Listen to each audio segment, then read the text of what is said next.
Hi, today we're going to be talking about how to launch with zero stress.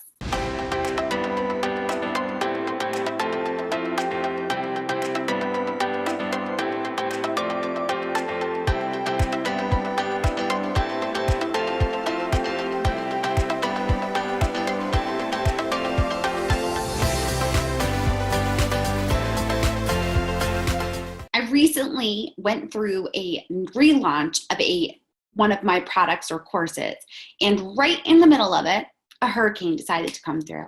Luckily, because of my launch schedule that you can actually download, it's in the comments. Make sure that you go down into the description and you'll be able to grab your own example of a launch schedule so that you can put it together for your own product or service. But because of that launch schedule, there was zero stress. There was nothing that I could do about the fact that the hurricane was coming through. Everything was already scheduled. My launch was ready to go. I had all my emails set, and I knew that the most important thing to do was to not freak out and change it. So if you're looking to launch your product or service with zero stress, you're going to want to watch this.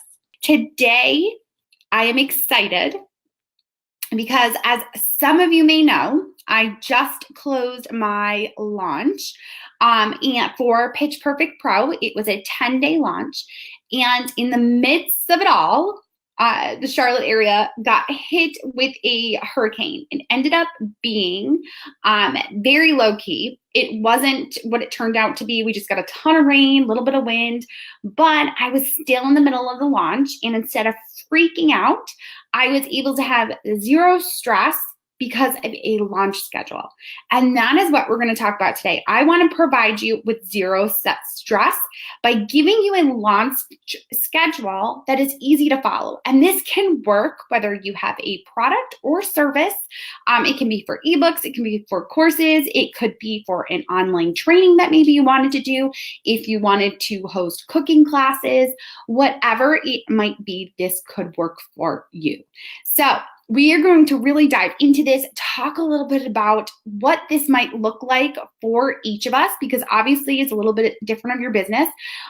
Feel free that while we're doing this to put any questions that you have into the comments so that I can make sure to give you specific examples. If you are listening to the podcast, you can always hit me up on Instagram. Just direct message me on Instagram. I'm Jenny_Melrose, and I would be happy to answer any questions that you have. So please feel free to DM me on Instagram at any time for any episode. Okay, so the biggest thing that I want to talk about is that when it comes to a launch schedule and for launching a product or service, now this goes for anything, whether it is a product or service that you are going to do a push for a live launch. So let's say, for example, many of you know my course, Pitch Perfect Pro. For Pitch Perfect Pro, I open and close cart. It is something that I relaunch every 3 to 6 months, depending upon what else is going on in my business. So because of that, it is something that gets launched over and over again. But with that being said, you need to stick to a launch schedule that you set up at least 1 month before your launch date. If you're going to come out with a membership service, if you're going to come out with an ebook, if you are coming out with absolutely anything at all, you need to set up your launch schedule 1 month in advance. This can't be something that you just randomly decide, I'm going to launch and we're going to go out and do this. If you want zero stress, you need to be planning it a month in advance, and you're going to mark down your dates of when you're planning on doing something, and you're going to stick to it. The second thing that you absolutely need to do with your launch schedule is that you, under no circumstances, do you change major pieces of the schedule during the launch. I don't care whether you are going through a hurricane, which is what ended up happening with me last launch. You have sick kids. It's a national holiday. You have to speak at a conference. You're traveling. Absolutely doesn't matter. You need to stick to your launch schedule that you create. Now, Annie just asked a great question. She asked, when is the best time to launch during the year? Are there specific times? Now, I think that each each niche kind of has its own kind of flow. We know, for example, that food bloggers, especially those that do holiday meals or do things that are comfort food, typically do really well Q4, maybe start to tend off when Q1 comes in and we have to do healthy recipes, right? So you have to kind of look at your, the way that your analytics kind of works for your niche. I personally don't really feel that it's necessarily my audience that it's a bad time to launch for. I have found for myself, there are times that are bad. So for example, I launched one time over the summer when my girls were home with me and my husband was not yet a teacher. I will never launch over the summer ever again. Even with my husband home now, I would never do that again. It was way too stressful. And it wasn't because of anything that my audience was doing. Many of my audience probably would have purchased over the summer. We did have a decent launch then, but there was so much stress in my house because I was trying to do live broadcasting as part of my pre-launch. And then I wanted to do a masterclass. And it was just too much, even with that launch schedule. It was more the stress that I put on myself and my family, and it wasn't worth it. So I don't know, Annie, if there's really necessarily a bad time of year. I thought that I was definitely shooting myself in the foot this last launch because we started our pre-launch, actually began on a Monday, which happened to be Labor Day. And I was the only time that worked in my schedule because I was traveling for speaking. So I said, you know what, we're going to do it. And if it's a little bit lower enrollment, it is what it is, and I'm going to have to deal with it. And I actually found that Labor Day was an amazing day to kick off for pre-launch. And I didn't think that that was going to be the case. I had more people show up. I had more engagement than I probably ever had in a live broadcast than ever before, because I think that it ended up being that my audience is a lot of moms and their kids were home. They weren't going anywhere. They were just kind of last day of summer, maybe before school started or while school started. So they were home and they were interacting and engaging and wanting the training. So it worked out really well for me. And I didn't necessarily think that it was going to. So you have to play with it. Like anything else, you have to test certain things. I think that if you are health and fitness or organizing, you probably do well with a New Year's launch. I think that Black Friday is always a great time to have a promotion. I don't know necessarily if you want to do like a huge launch. If you did, I would probably do it a little bit ahead of it so that by the time Black Friday came, it was like you could kind of open cart and really push it forward then. So take a look at your audience when you see that they're really involved. Annie, I know that you have an audience that's a lot of moms. So because of that, you know, I would probably stay away from end of the school year because we all know we get crazy then. I don't think that necessarily beginning of school is a bad time because I feel like we send them back to school and we're like, okay, we can get our lives back now. We can really focus in on ourselves where we've been focusing so much on our kiddos over the summer. So I don't know that I think back to school is a good time. I don't end of school year, it can get a little dicey because if they've got all these different things going on and stuff like that. But really look at your analytics as far as your own niche and see what you're finding. Okay. So we said for your launch schedule that you need to stick to it, and under no circumstances can you change it once it is created and you're creating it a month in advance. You also need to decide on the length of your launch and if you're going to have a pre-launch. So I am a big believer in a pre-launch. I love doing a 5-day challenge of sorts is what I have a tendency to do. And mine is kind of set up so that I can make sure that during those 5 days, my audience walks away with a transformation of something. They are able to accomplish something that is going to then show them how my product or service that I am then offering at the end of that pre-launch is only going to continue to help them. So if you've gone through Pitch Perfect Live, you know that I have walked you through getting that pitch letter out to your brand. And then it's an easy transition then because you put that pitch letter out. And I've had many students that actually during my launch will come back and say, oh my gosh, this worked. I need the course because I need to know how to do a proposal and I need to know how to do the follow-up and oh my goodness, what do I do? So you want to give them a win and then be able to show them how your product or service is the next step if you are going to do a pre-launch. And I know a lot of people like to do kind of like this 5-day challenge or 3-day challenge, whatever works best, because it gets a ton of engagement. And those people that go through my challenge, those are usually my people that will normally buy at a higher price because they have worked quite a bit with me. And they also are the ones that end up purchasing. This last time I had quite a few that right near the end of the launch were like, oh my goodness, the email came through. I need a proposal. Quick, Jenny, let me in. And I was all open arms because that is the purpose of the pre-launch. You want to give them a win and then be able to get them in and show them how the course, product, service is the right thing for them. You also, like I said, I talked about that I like to do a 5 days. That's my pre-launch time. I've talked about 5-day challenges actually in episode 20, and I will normally run those from Monday to Friday. So if you go back on the podcast, you listen to podcast episode 20, you will hear me talking about how I kind of decide on my challenge, where I'm talking about to you now about making sure they have a transformation or a win, and then showing them the next step. I go into greater depth of exactly what those 5 days kind of look like. I give you my feeling about that it needs to be interactive, and you give them homework and you teach them, but you need to make sure that they have a win. So definitely check out episode 20 if you are interested in like 5-day pre-launches. I like to launch live on day 5 of my challenge if I'm going to do 5-day challenge, and I stay open until the following Sunday. So I'll launch on a Friday, I will stay open a full week, and then I will close cart Sunday night. Now some people say, ooh, Sunday, who's paying attention to their emails? I am. I find that a lot of my audience of moms are paying attention to their emails on Sunday because it's their downtime. They're getting organized, getting the kids ready to get back to school, and they take a look at their email and, oop, didn't purchase yet? Yep, we're going to make sure that we get in there. So again, I have definitely changed this over time. It's something that you test and you see what works. What I have done is in the description up in the live broadcast, and if you're listening to the podcast, you can pop over, it'll be in the show notes. I have provided you with a launch schedule of what mine typically looks like so that you can have an idea of what you need to be doing so you have those pieces that go into it.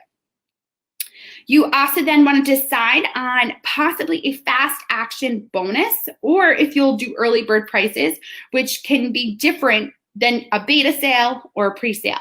Now, I've talked before about pre-selling products before you purchase or sell them. I've also talked about having beta people in.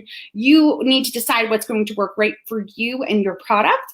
But if you're past beta and pre-sale and you're talking about fast action bonus, typically is normally anywhere from 24 to 48 hours from when cart opens. So I open cart Friday, I do my fast action bonus until Sunday night. And you decide what you want it to be.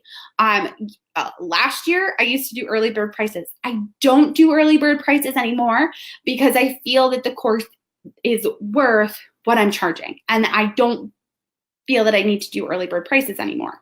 But I do offer up fast action bonuses.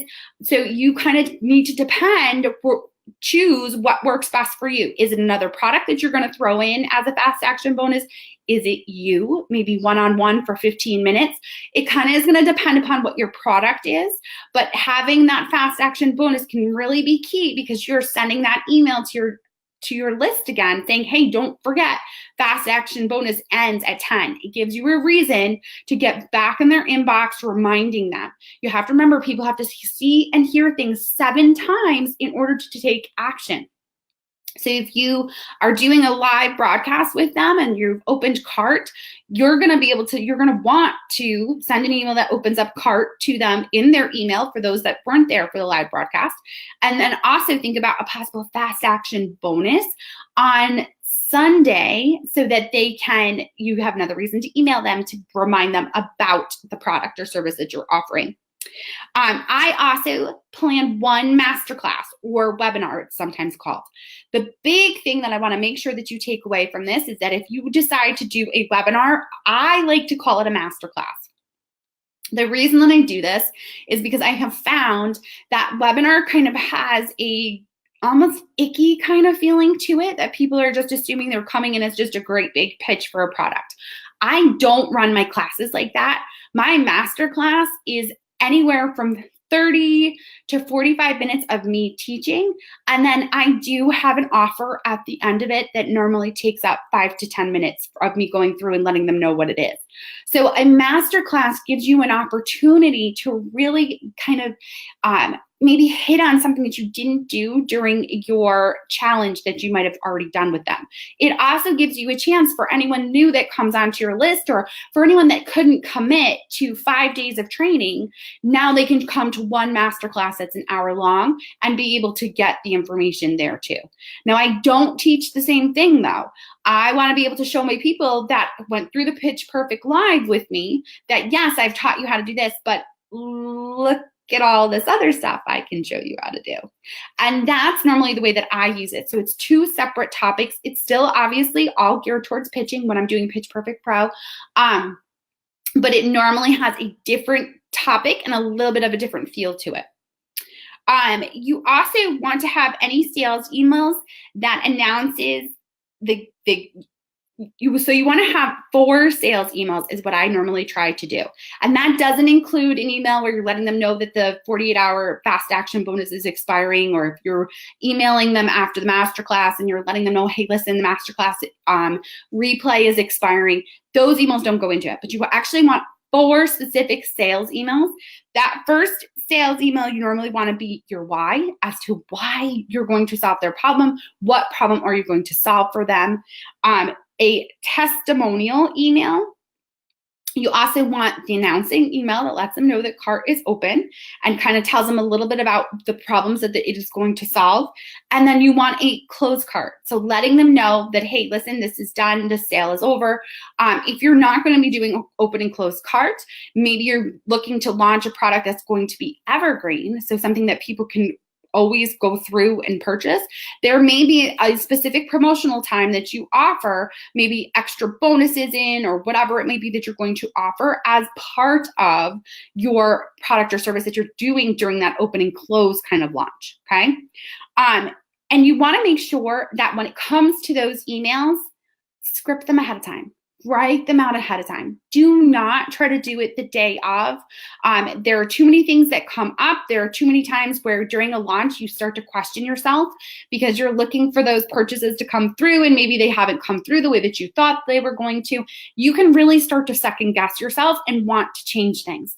The time to change is not during a launch. It is after. I have learned this very, very well. I was in middle of launch, and I was talking to my coach, and I'm like, so next launch, this is what I'm going to do. And she's like, wait, you're not freaking out.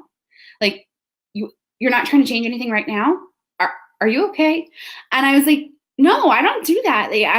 It's done. Like, it is what it is. I'm going to let it be and see what happens. And then I'll change it based on it. And she goes, oh, that is so good to hear. It's like a breath of fresh air. And I was like, well, what do you mean? She goes, well, I've worked with tons of clients that want to change everything mid-launch, and they get all stressed and they do this crazy roller coaster of emotions.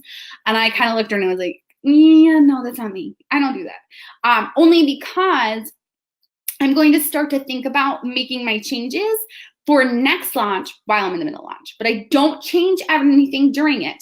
And even if I do change something next launch, I'm not going to change everything. You will never see everything being an entirely different schedule, whatever it might be. I might tweak a couple things. Like, for example, this time when I went through, I normally close cart on a Friday, and I decided I was going to close cart on a Sunday to kind of test it out. Did much better that way. And I also played again with, I have been playing with early bird prices and not using them anymore because it's just not valuable for the product that I am pushing out to people. Okay, so I want to make sure, Corinne asked a question, when you offer special bonuses, do you also give them to people already in the course? So it depends, Corinne, on what it is. If it's a supplemental piece of the course that, like, let's say, for example, it's an update.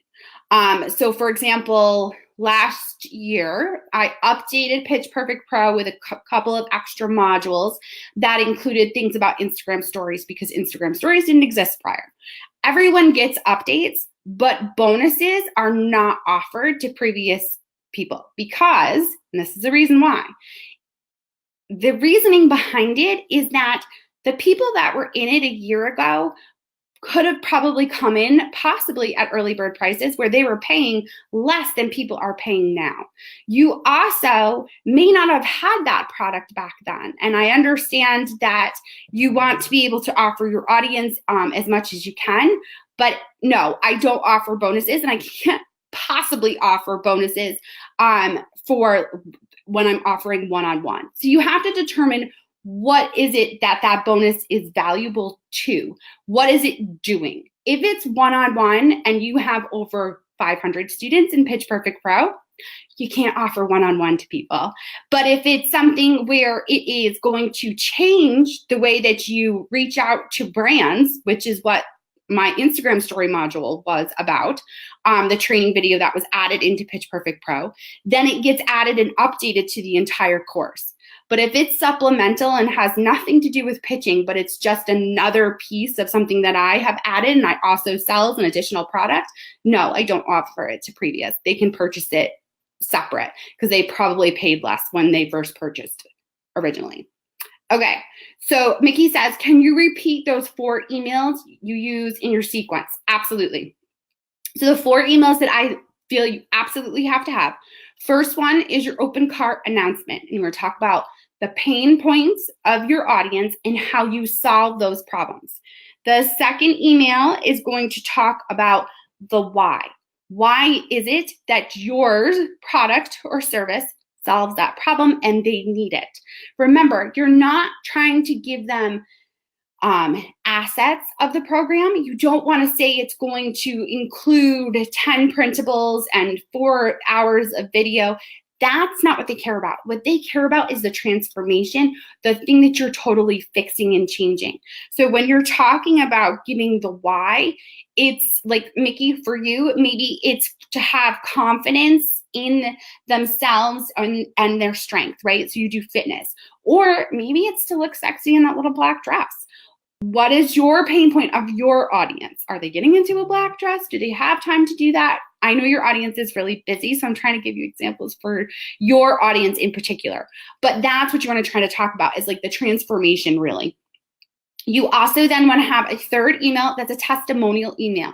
It's going to have a couple testimonials from different students that hits on the reasons why they think they can't purchase it or they can't. So if we're talking about fitness, right, they think that they're maybe too old or too out of shape or any of the negatives, reasons why people feel that they can't purchase your product.